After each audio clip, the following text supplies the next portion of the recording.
Hola, muy buenos días. Bienvenidos a la clase virtual de endocrinología de medicina B. En esta oportunidad vamos a abordar el tema de tumores hipofisarios no funcionantes e insuficiencia hipofisaria. Mi nombre es Elizabeth Coronelo, yo soy residente del Servicio de Endocrinología del Hospital de Clínicas José de San Martín. Así que bueno, los invito a que demos inicio a la clase, prepárense algo rico. Pónganse cómodos y arranquemos por la primera diapositiva. Yo los voy a ir guiando en qué diapositiva estoy parada hablando por si tienen que ver y escuchar por separado el audio, ¿sí? Así que bueno, vamos a pasar a la primera diapositiva. Bueno, vamos a empezar entonces por la primera diapositiva.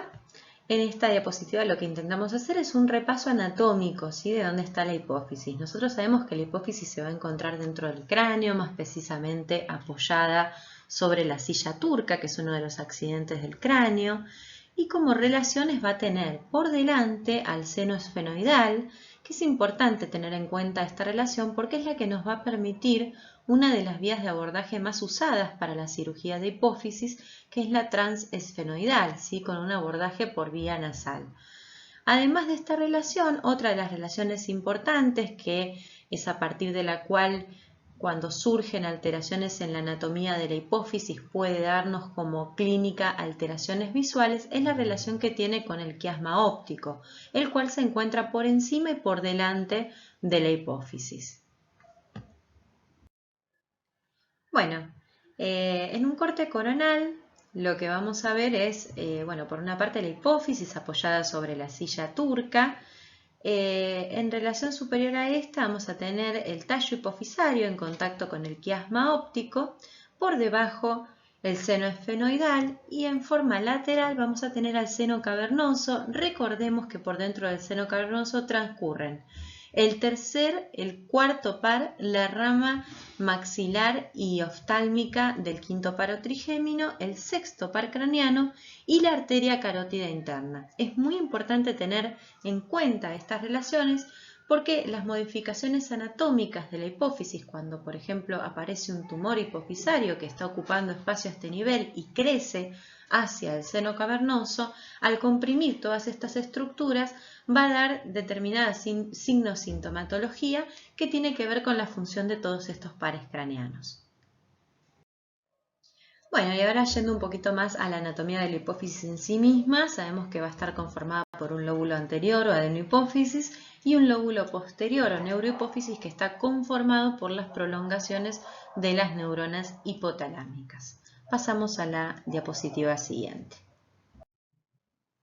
Bueno, en esta diapositiva lo que vamos a ver es un equipo de trabajo que va a estar conformado por una parte por el hipotálamo, que va a liberar hormonas hipotalámicas que van a impactar a nivel de la hipófisis, generando el estímulo y la liberación de trofinas hipofisarias, de hormonas hipofisarias que se van a liberar a la circulación y van a impactar en las glándulas periféricas, generando la síntesis y secreción de hormonas periféricas que van a impactar sobre sus células diana, regulando sus funciones. A su vez, estas hormonas periféricas van a generar un feedback negativo a nivel de la hipófisis y también a nivel del hipotálamo, lo cual va a mantener una regulación constante en todo este eje. Es importante tener en cuenta que si bien el sistema en líneas generales es de la forma que les acabo de nombrar, existe una hormona hipotalámica que es la dopamina, que en sí, o un neurotransmisor, también conocido como neurotransmisor, la dopamina, en lugar de estimular la síntesis y secreción de prolactina, lo que hace es inhibir. Es decir, que el único eje que inhibe el hipotálamo sobre la hipófisis es el eje prolactínico. El resto de las hormonas hipotalámicas son todas estimuladoras, ¿sí? Menos la dopamina, que se encuentra todo el tiempo generando un tono inhibitorio sobre la síntesis y secreción de prolactina por medio de la adenohipófisis. Bueno, entonces vamos a tener una hipófisis posterior o neurohipófisis que va a secretar hormona antidiurética y oxitocina. Y vamos a tener una adenohipófisis o hipófisis anterior, la cual va a secretar por una parte TSH, que va a formar parte del eje tirotropo, por otra parte FSH y LH, que van a tener que ver con el eje gonadotropo, el eje reproductivo. La ACTH, que va a estar encargada del eje corticotropo, eje del estrés. La prolactina, que va a estar encargada del eje lactotropo, también con funciones reproductivas. El eje somatotropo, que va a estar dado por la secreción de GH u hormona de crecimiento. Bueno, y ahora yendo puntualmente a las lesiones celares, paracelares y supracelares. Tienen todas este nombre porque todas lo que tienen de importante es que de alguna manera o se originan en o tienen relación con la silla turca. Por eso es que se llaman celares. Vamos a tener dentro de estas lesiones de origen tumoral, que pueden ser adenomas, los cuales se van a dividir en funcionantes o no funcionantes, y lesiones no adenomatosas, ¿sí? Que son también tumorales, pero que no son adenomatosas. ¿Qué es lo importante de esto? Bueno, tener en cuenta que los adenomas se originan a partir del tejido hipofisario, mientras que las lesiones no adenomatosas se originan a partir de otros tejidos, algunos de ellos a distancia, como pueden ser las metástasis, otros de ellos de tejidos muy cercanos, pero que no tienen que ver con la hipófisis, como son los craneofaringiomas, los cordomas, los germinomas. Estos son todas lesiones no adenomatosas. Y dentro de las adenomatosas, como dijimos, vamos a tener funcionantes y no funcionantes, que ahora vamos a ver más específicamente. Dentro de las lesiones celares, paracelares y supracelares, también vamos a tener otro tipo de lesiones que son los quistes, como el quiste de la bolsa de Rathke y el quiste aracnoide. Las lesiones inflamatorias, granulomatosas o infecciosas, lesiones vasculares, y también podemos tener lipomas y aracnoidocele celar, ¿sí? Bueno, con respecto al cuadro clínico que van a dar cualquiera de estas lesiones celares, nosotros sabemos que este cuadro clínico va a estar constituido por una parte por el efecto de masa que genere la lesión a nivel de su ubicación. Este efecto de masa, por supuesto, va a estar relacionado con el tamaño de la lesión, es decir, cuanto más grande sea la lesión, probablemente más estructuras perjudique y más síntomas tenga. Los síntomas, digamos, por efecto de masa van a ser cefalea, alteraciones en el campo visual, tosis palpebral, diplopía y dolor trigeminal o parestesias faciales por afección del trigémino. Además de esto vamos a tener alteraciones hormonales. En algunos casos estos tumores van a ser por sí mismos productores de hormonas y en otros casos por el hecho de ocupar un espacio y de presionar, afectar y molestar de alguna manera a las células hipofisarias que normalmente producen hormonas, pueden terminar generando que produzcan y liberen una menor cantidad de hormonas, lo cual también va a tener un impacto a nivel clínico. Estos síntomas van a estar dados como astenia, adinamia, pérdida de peso y somnolencia cuando la producción hormonal de la hipófisis se vea disminuida, como ocurre en el hipopituitarismo. Puede ocurrir también amenorrea, galactorrea y disminución de la libido cuando estos tumores cursen con hiperprolactinemia. Enfermedad de Cushing cuando sean tumores productores de ACTH que impacten sobre las suprarrenales y produzcan aumento en los niveles del cortisol. Y acromegalia cuando sean tumores productores de GH. Y alteraciones hipotalámicas cuando son tumores que crecen hacia arriba, ¿sí? Crecen con una dirección cefálica, o son tumores que se originan a nivel más cefálico, en donde estas alteraciones hipotalámicas pueden generar diabetes insípida, síndrome cerebeloso, vómitos, pubertad precoz, hiperfagia, desregulación de la temperatura, somnolencia e hipogonadismo. Todo esto, todos estos síntomas son síntomas generados por cualquier tipo de tumor hipofisario. Ahora vamos a ir más en detalle, ir abordando de a poquitito, más en detalle los que nos llaman en el día de hoy, que son los tumores hipofisarios no funcionantes, ¿sí? Pero yo para que tengan una idea de que cualquier tumor hipofisario va a generar esto y después vamos a ir desglosando de a poquitito el tumor hipofisario que a nosotros nos compete esta vez, que es el no funcionante. Bueno, con respecto entonces a los adenomas no funcionantes, sabemos que pertenecen a una familia de tumores que son los adenomas pituitarios. Los adenomas pituitarios son tumores epiteliales benignos que están originados en las células de la adenohipófisis, ¿sí? Esas células de la adenohipófisis tienen distintos tipos de mutaciones que dan origen a este tipo de tumores.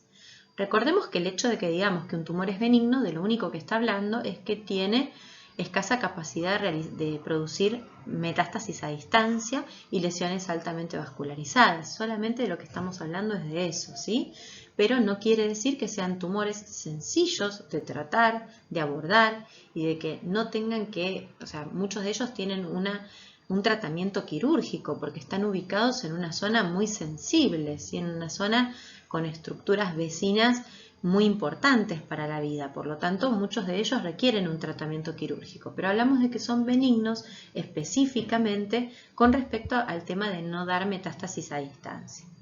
Bueno, además de esto vamos a decir que los adenomas pituitarios conforman entre al 10 al 25% de los tumores intracraneanos y que van a ir en un amplio rango de actividad hormonal y de capacidad proliferativa. Esto de lo que está hablando es que va a haber tumores o adenomas hipofisarios que van a producir hormonas hipofisarias, otros que no van a producir hormonas hipofisarias y los que produzcan van a producir algunos en muy gran medida las hormonas hipofisarias y otros van a tener menor producción, incluso dando enfermedades subclínicas.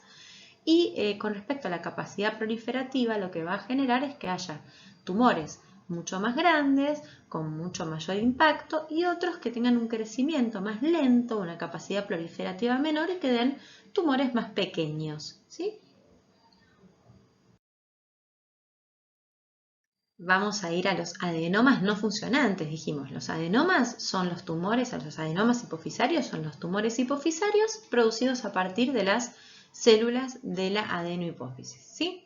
Y dentro de ellos tenemos funcionantes y no funcionantes. Y ahora sí vamos a ir al tema del día de hoy, que son los adenomas no funcionantes.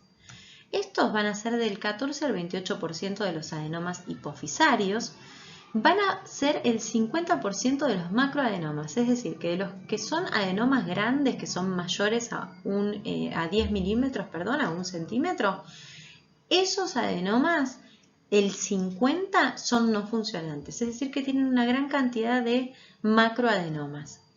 No secretan hormonas.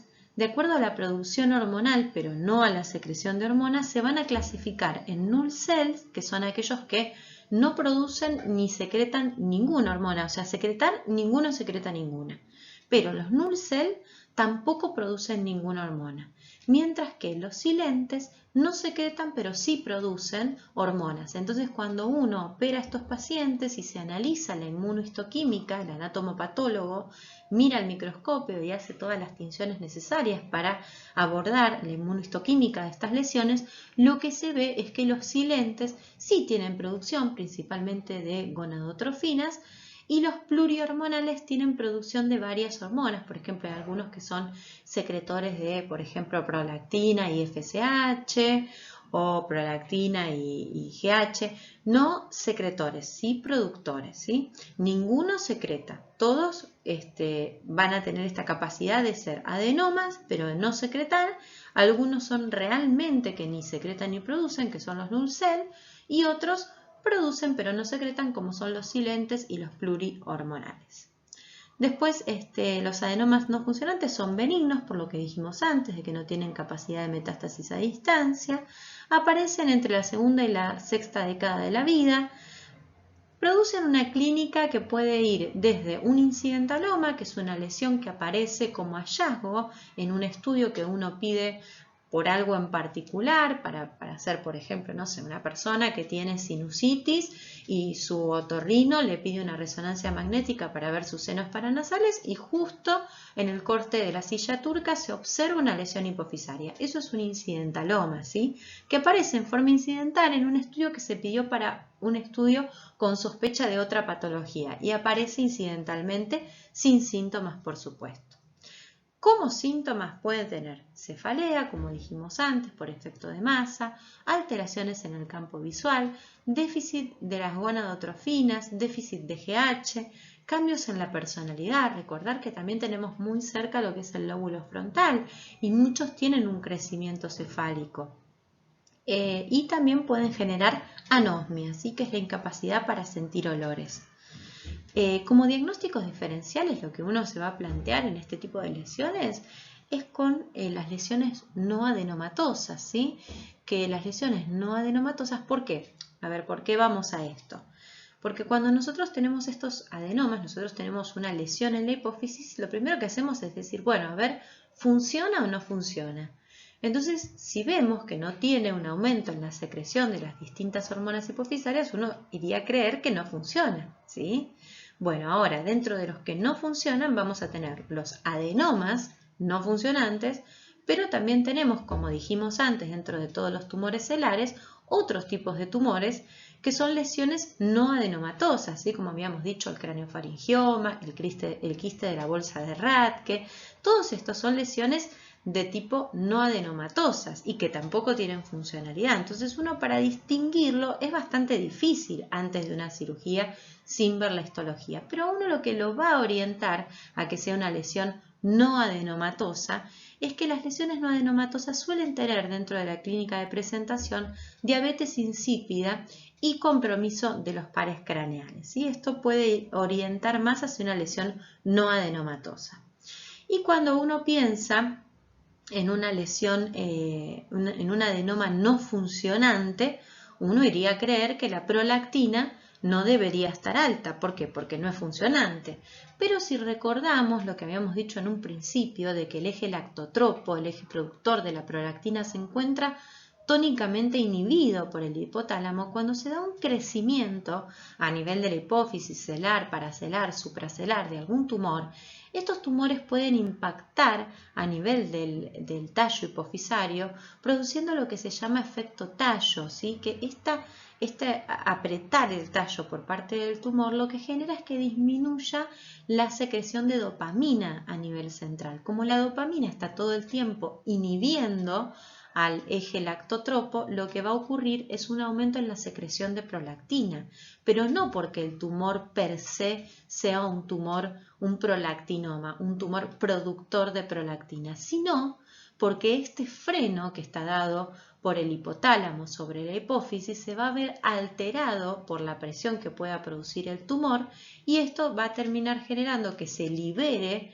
lo que es el eje lactotropo, produciéndose un aumento en la prolactina. Entonces, ojo a tener en cuenta que a veces el aumento de la prolactina no siempre está relacionado con un prolactinoma, ¿sí?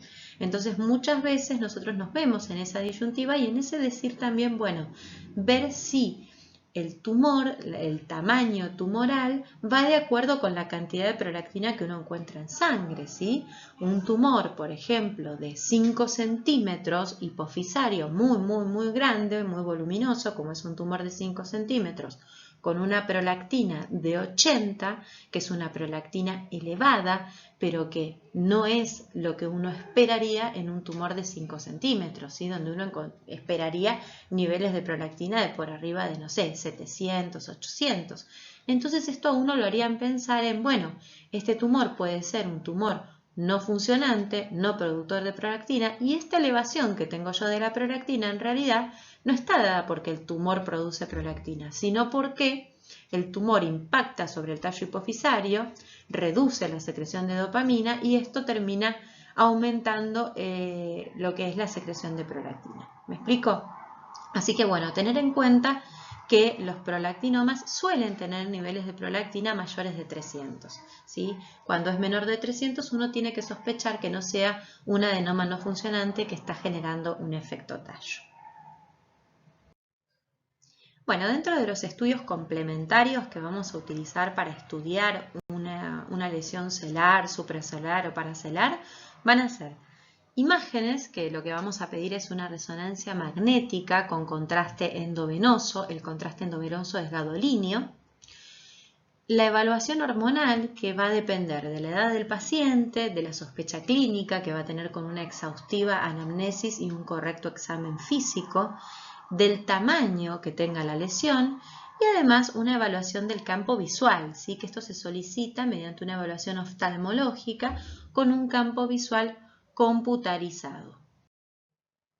Bueno, dentro de las imágenes, la resonancia magnética celular con gadolinio lo que hacen es una resonancia encefálica, pero que hacen foco en la región celular, entonces nos mandan fotitos de la resonancia más grandes y más amplificadas de la región de la hipófisis, ¿sí?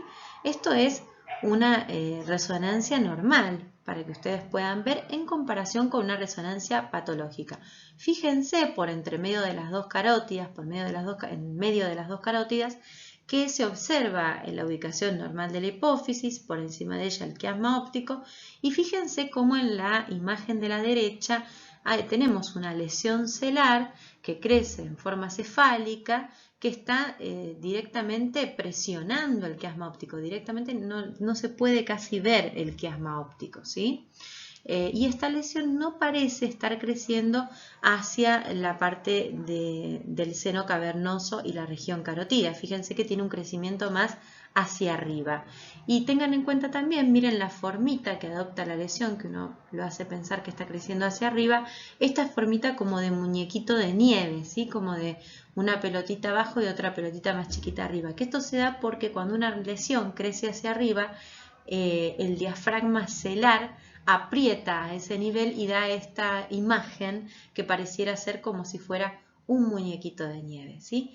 Esto es entonces lo que uno ve en una lesión celular. Por supuesto va a haber otros tipos de lesiones celulares que tienen un crecimiento más grande o más chico, que pueden tener partes quísticas, partes heterogéneas, que van a crecer más hacia lo que son los senos cavernosos, pero que para que más o menos ustedes se ubiquen cómo se ve en una resonancia una lesión celular. Bueno, entonces, cuando hablamos de la evaluación hormonal que uno hace de estas lesiones, la evaluación hormonal va a estar destinada a ver si las lesiones son productoras o no de hormonas y así están, digamos, impactando a nivel de alguno de los ejes, produciendo una disminución en la liberación de hormonas, ¿sí? Bueno, con respecto al eje tirotropo, lo que vamos a pedir es una determinación de TSH, T4 y T4 libre que nos va a permitir ver si ese eje se encuentra indemne o no. El eje lactotropo se evalúa por medio de una prolactina, que también se hace en sangre periférica. Tengamos en cuenta que todas las evaluaciones hormonales siempre se realizan con una extracción de sangre que tiene que ser a las 8 de la mañana y cuando la determinación hormonal incluye la prolactina, como es el caso que nosotros estamos diciendo ahora como ejemplo, la persona tiene que, durante las 48 horas previas, no tener relaciones sexuales, no hacer ejercicio la mañana antes de ir a sacarse sangre, esperar siempre 15 minutos sentado antes de la extracción. Todo esto son cosas muy importantes. ¿Por qué? Porque cualquiera de estos factores puede producir un aumento en la prolactina. Y esto va a hacer que uno finalmente pueda o no pueda confiar en la determinación que tenga finalmente en el laboratorio. Entonces todas las preparaciones son muy importantes que se respeten, ¿sí? Que se respeten todos estos consejos para la toma de la muestra para que después la muestra sea realmente fidedigna. Bueno, con respecto al análisis del eje somatotropo, lo que hacemos es pedir una IGF-1. Ustedes se preguntarán, ¿y por qué no se pide una GH en lugar de una IGF-1? Bueno, porque el IGF-1 es mucho más confiable. La vida media de la GH es mucho más corta y además no es tan confiable el parámetro a nivel del laboratorio. En cambio, la IGF-1 nos da un valor que uno lo puede utilizar mucho más y que le da una idea de cómo está el eje somatotropo. Así que lo que se pide es solamente IGF-1. El eje gonadotropo se puede evaluar mediante la medición de FSH, LH, estradiol y testosterona. Todo esto, por supuesto, de acuerdo a si el paciente es hombre o mujer. ¿Sí? Si es hombre, pediremos una testosterona, si es mujer, un estradiol y las gonadotrofinas hipofisarias, que son FSH y LH. Y el eje corticotropo, si nosotros queremos evaluar el déficit, que estamos pensando que nos está dando una insuficiencia adrenal, entonces lo que vamos a pedir es un test de Synacten, que es un test de estímulo por medio de ACTH sintética, que se da por vía endovenosa y que después se mide si esto produce o no produce la liberación de cortisol, ¿sí? Si no lo produce, por supuesto, vamos a sospechar un déficit, ¿sí? O nos va a estar confirmando, mejor dicho, un déficit. El cortisol matinal, que es el cortisol de las 8 de la mañana, y el cortisol libre urinario, que es un cortisol medido en orina de 24 horas. Nosotros siempre, los endocrinólogos, lo que hacemos es confiar mucho más en el cortisol libre urinario que en un cortisol matinal, que es una medición única que se da a las 8 de la mañana de una hormona que primero que tiene un ritmo circadiano, que tiene un ritmo que además varía mucho de persona a persona y que tiene mucho que ver también con los hábitos de sueño, de descanso, de ejercicio que tienen las distintas personas, los distintos pacientes. Entonces, dada esta variabilidad, uno siempre confía más en el cortisol libre urinario que abarca todo esto y que tiene menos posibilidad de error, ¿sí? Es como si uno comparara un electrocardiograma con un holter de 24 horas de electrocardiograma. Si uno hace el electrocardiograma, uno evalúa la función electrofisiológica del corazón en un momento en particular, en un instante en particular. Si uno hace el holter, uno está viendo esa actividad electrofisiológica en 24 horas. Es como ver la película, ¿sí? Comparar una película con una foto, ¿sí?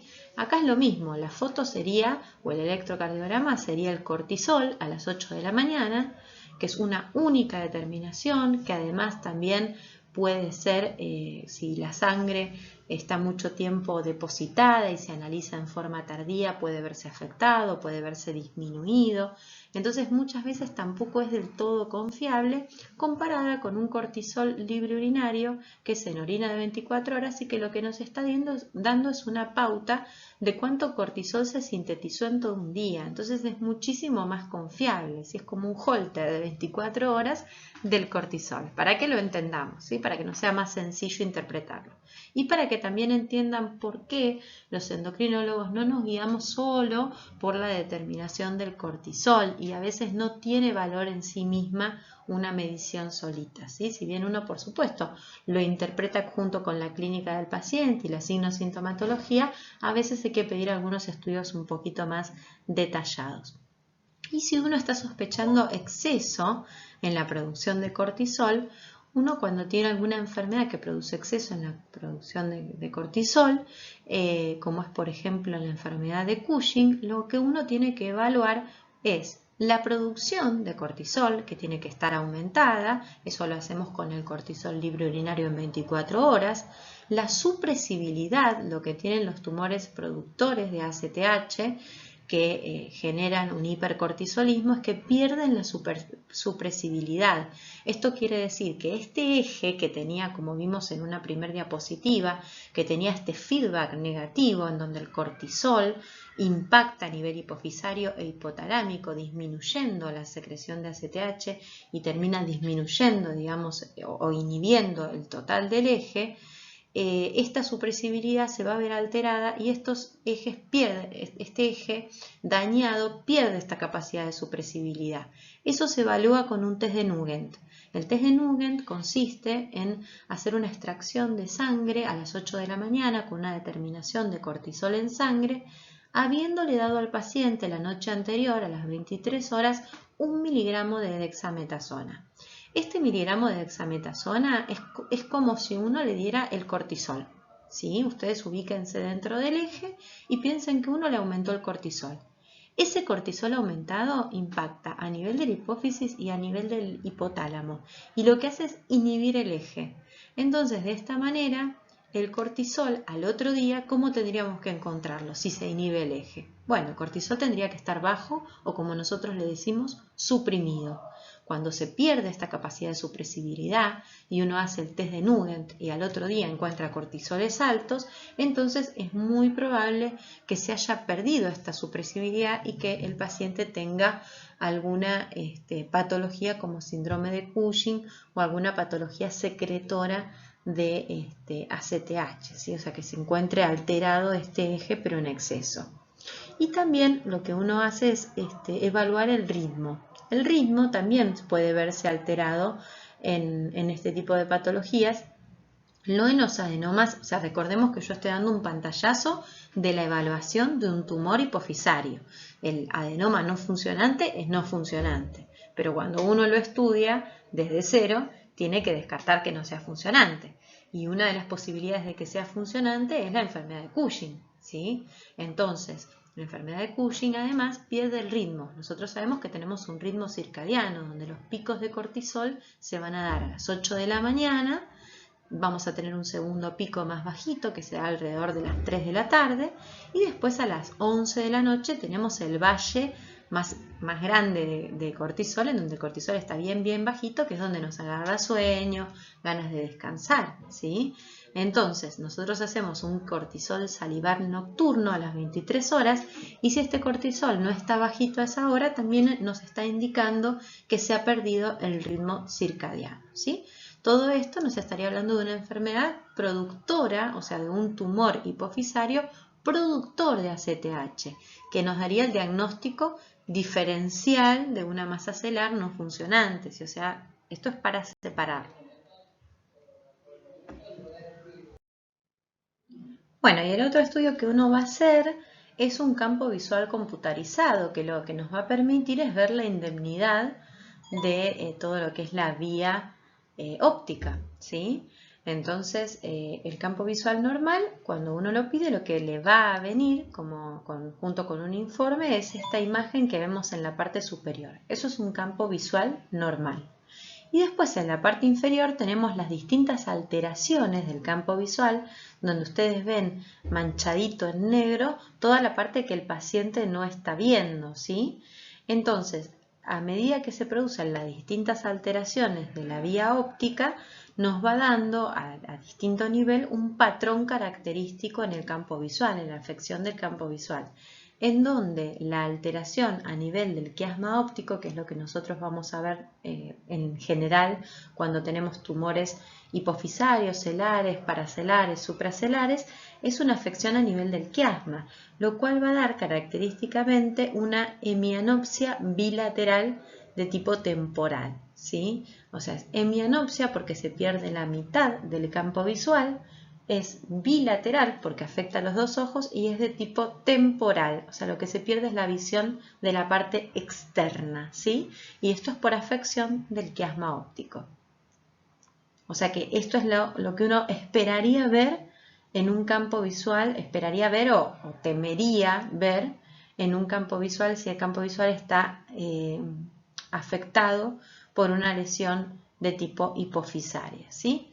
Esto hay que tenerlo en cuenta porque hay pacientes que pueden tener lesiones celares que no perjudiquen o que no tengan contacto con el quiasma óptico y por lo tanto no tengan una repercusión a nivel del campo visual y que el campo visual por ahí esté afectado pero por otra causa, ¿sí? Entonces hay que tenerlo en cuenta, uno tiene que saber qué es lo que esperaría ver en una lesión hipofisaria para ver si esto coincide o no con lo que tiene el paciente.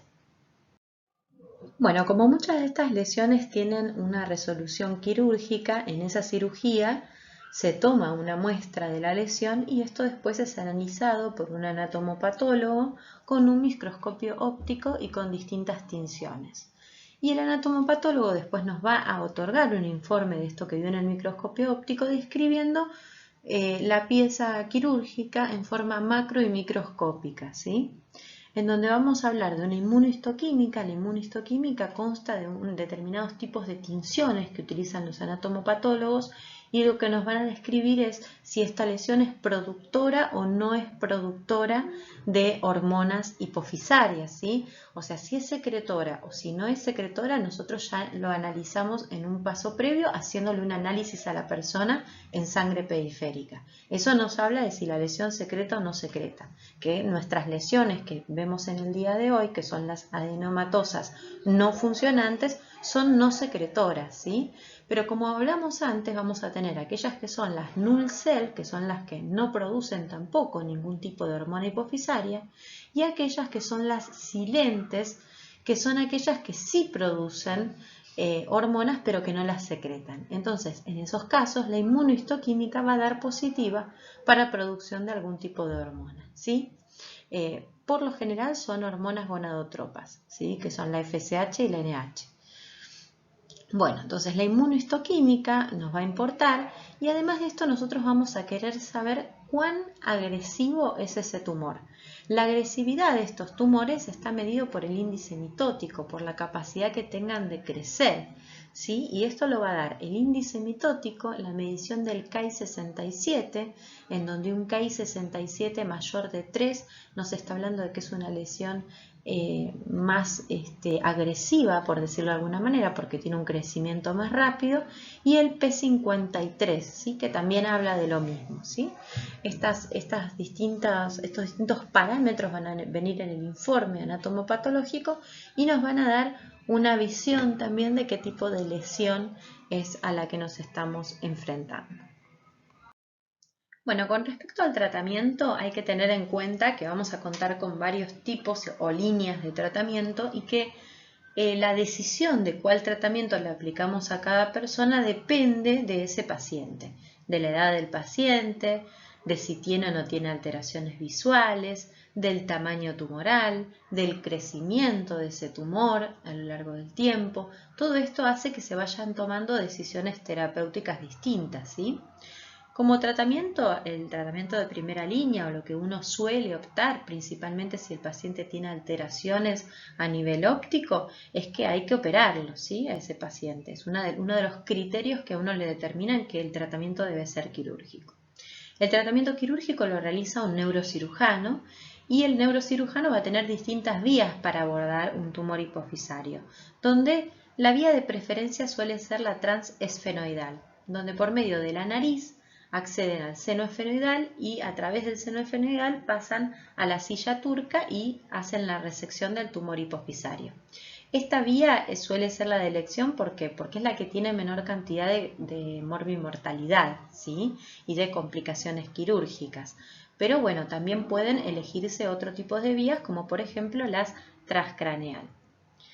Como otro tratamiento vamos a tener la radioterapia. La radioterapia es aplicar radiación y por medio de esa radiación lastimar el ADN de la célula produciendo su muerte, la muerte celular por medio de radiación, ¿sí?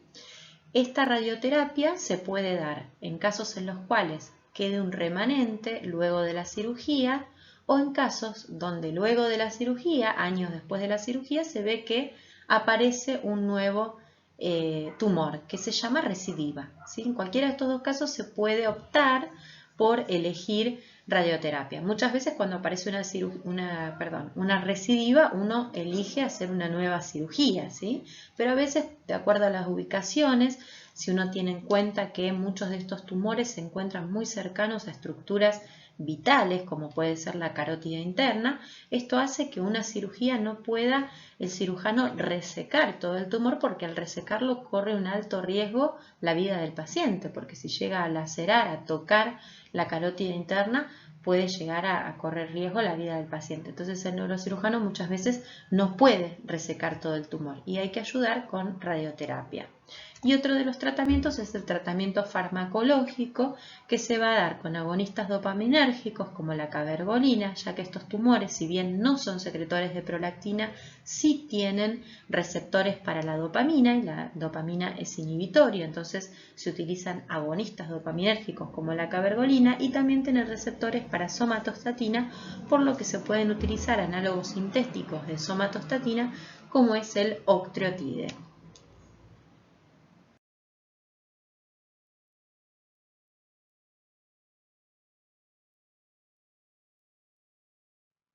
Bueno, hemos llegado a la segunda parte de nuestra clase, que es la parte de la insuficiencia hipofisaria o el hipopituitarismo.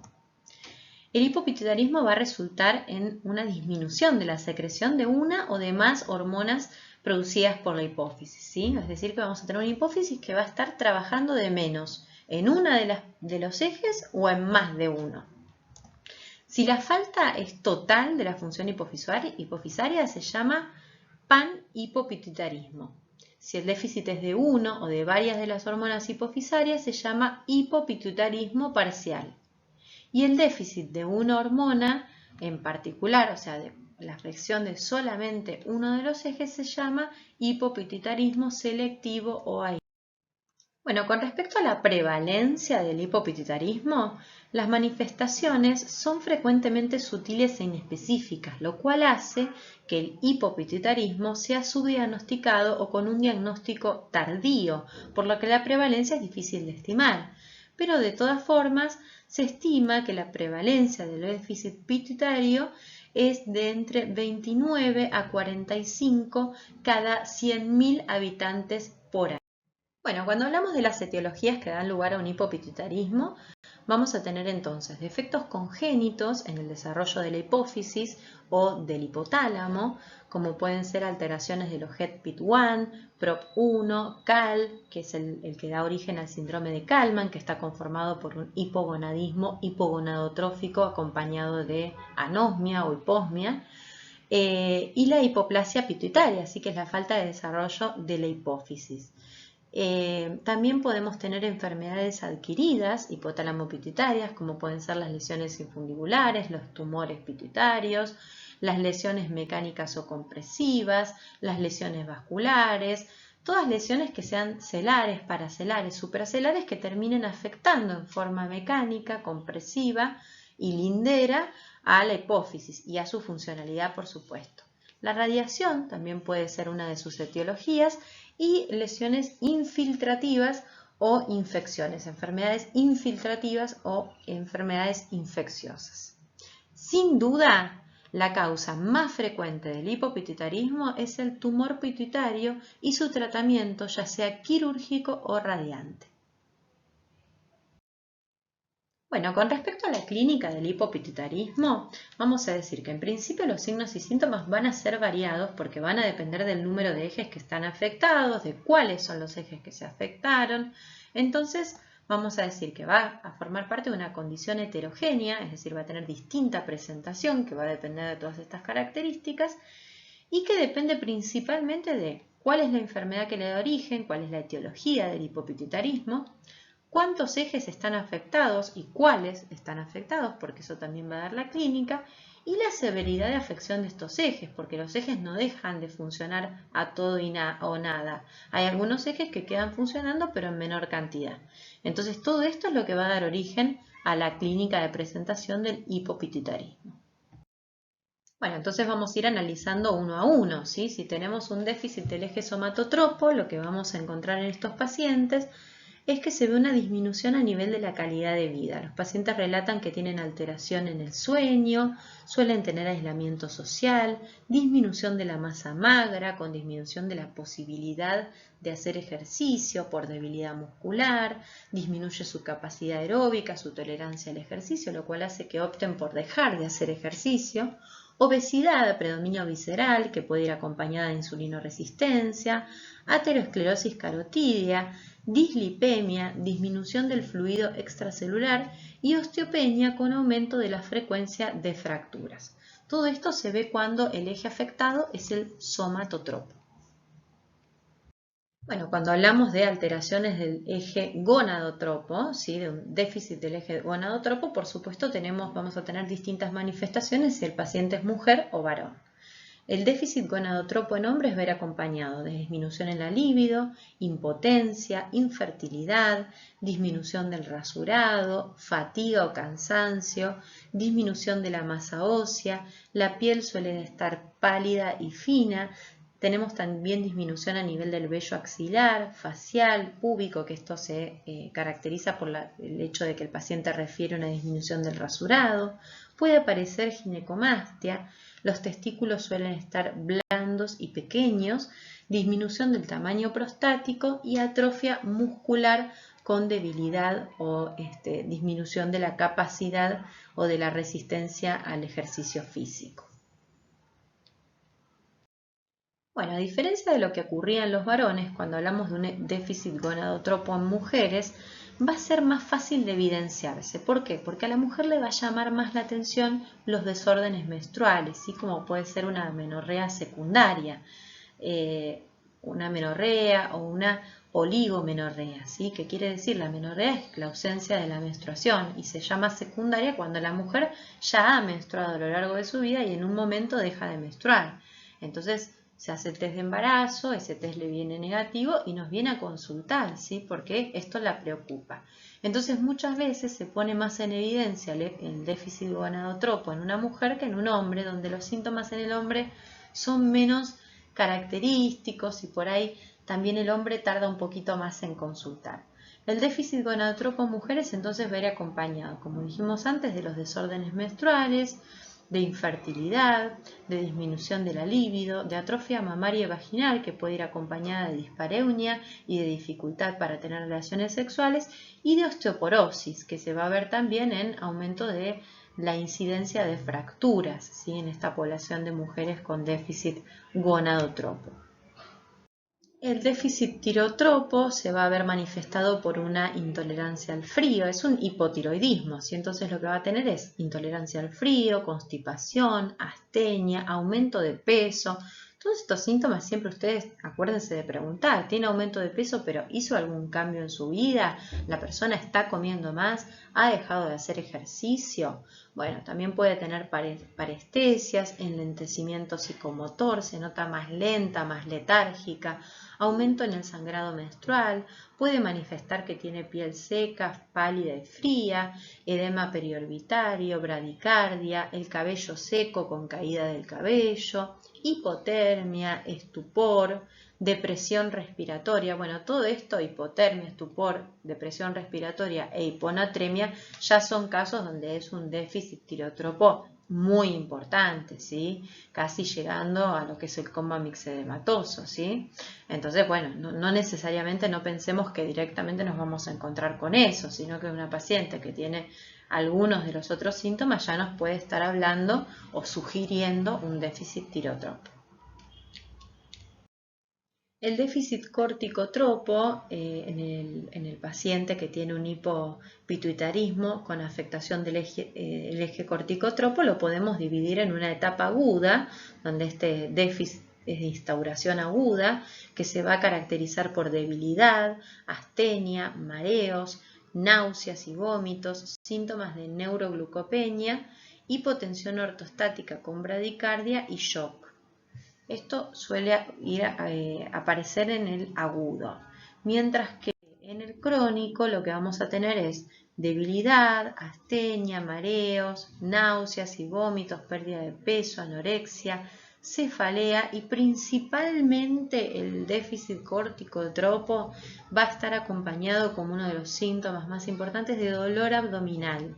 Además de esto puede tener síntomas de neuroglucopenia, así como pueden ser mareos, desmayos, cefalea, todo esto puede ser por una neuroglucopenia, ¿sí? La piel pálida, disminución del vello axilar y pubiano, mialgias, hipotensión ortostática, que esto lo vamos a... La hipotensión ortostática es cuando uno mide la presión arterial acostado y de pie, ¿sí? Y hay una disminución significativa de esta presión, hiponatremia y calemia normal. Todo esto nos está hablando de un déficit corticotropo. Bueno, con respecto al diagnóstico, lo que uno va a hacer cuando sospecha un hipopituitarismo es hacer mediciones hormonales basales y test dinámicos. Y además de esto va a pedir estudios por imágenes para investigar cuál es la etiología de este hipopituitarismo.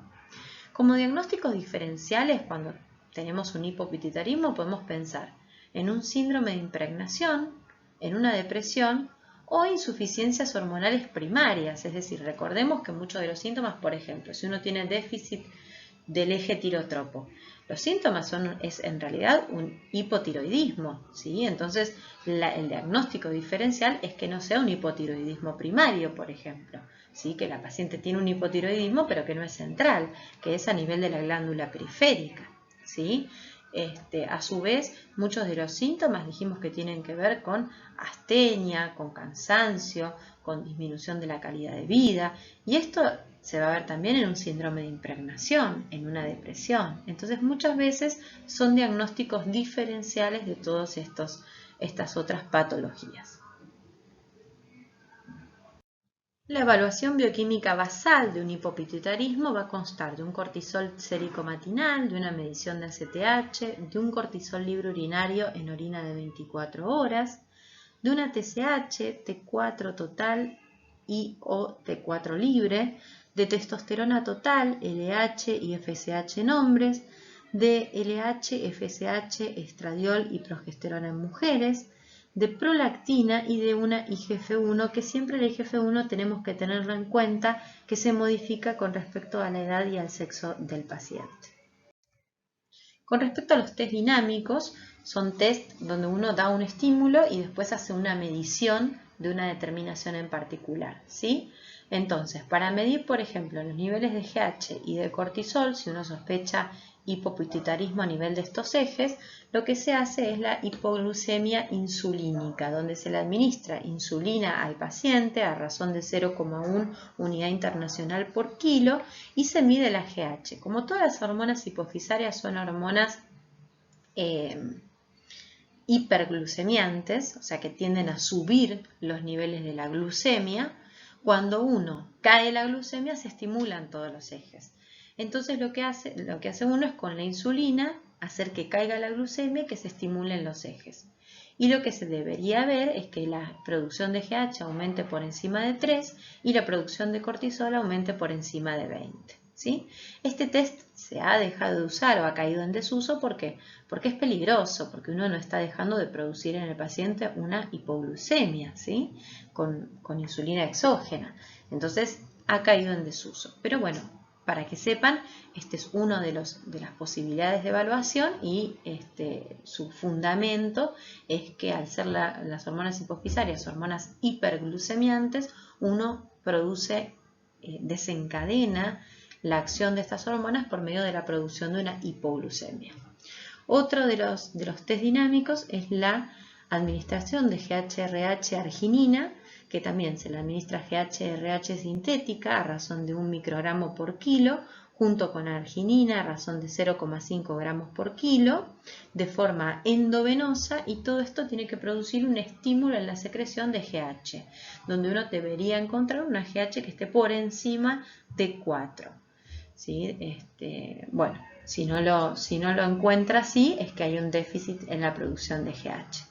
El test de glucagón tiene el mismo fundamento que lo que dijimos de la hipoglucemia insulínica, ¿sí? Yo le genero una hipoglucemia al paciente por medio de insulina y estimulo la síntesis y secreción de GH, y en este caso el glucagón por sí mismo, como es una de las hormonas hiperglucemiantes, estimula, cuando uno lo aplica en vía intramuscular, la síntesis de la GH, generando un aumento de la GH mayor a 3 con un pico entre los 120 y los 180 minutos. Y otro de los test de estímulos que uno puede utilizar es el test de estímulo adrenal con Synacten, que es la ACTH sintética. Se le aplican en forma endovenosa 250 microgramos de ACTH sintética y se mide el cortisol, que debería ser, después de esta inyección de ACTH, mayor de 18 a 20 microgramos por decilitro. Si esto no es así, podemos decir que hay un déficit del eje corticotropo. Bueno, el tratamiento del hipopituitarismo va a ser, primero, el tratamiento de la etiología que le está dando lugar, y segundo, el tratamiento de reemplazo hormonal. Es decir, si yo tengo un eje que no está funcionando, ¿qué hago? Le doy esa hormona de forma exógena. Entonces, si el déficit es tirotropo, lo voy a reemplazar con levotiroxina. Si el eje es corticotropo, lo voy a reemplazar con hidrocortisona. La levotiroxina, por supuesto, no va a ser la misma dosis que uno da cuando tiene un hipotiroidismo primario, en donde lo que falla es la glándula periférica. Las dosis suelen ser más elevadas. El déficit del eje corticotropo se reemplaza con hidrocortisona, que se suele dar a la mañana y a la media tarde, en una dosis del 70% de la dosis a la mañana, y un 30% se reserva para aproximadamente las 3 de la tarde para simular lo que es el ritmo circadiano, habitual o normal, ¿sí? Para reemplazo del eje gonadotropo se suele dar testosterona, que se puede dar por vía intramuscular o en forma de gel o parches, y para las mujeres se dan estrógenos y progestágenos. El eje somatotropo se va a reemplazar por medio de la GH recombinante, ¿sí? Que también se va a dar inyectable, y de esta forma lo que se trata es de simular que los ejes funcionaran normalmente, o sea, ir a reemplazar el eje que no funciona con hormonas exógenas. Bueno, muchas gracias por haber escuchado esta clase. Cualquier duda que ustedes tengan al respecto, estamos a su disposición en el piso 5, sala 2 del Hospital de Clínicas, en el servicio de endocrinología. Y les mando un saludo muy grande y bueno, gracias por haberme escuchado.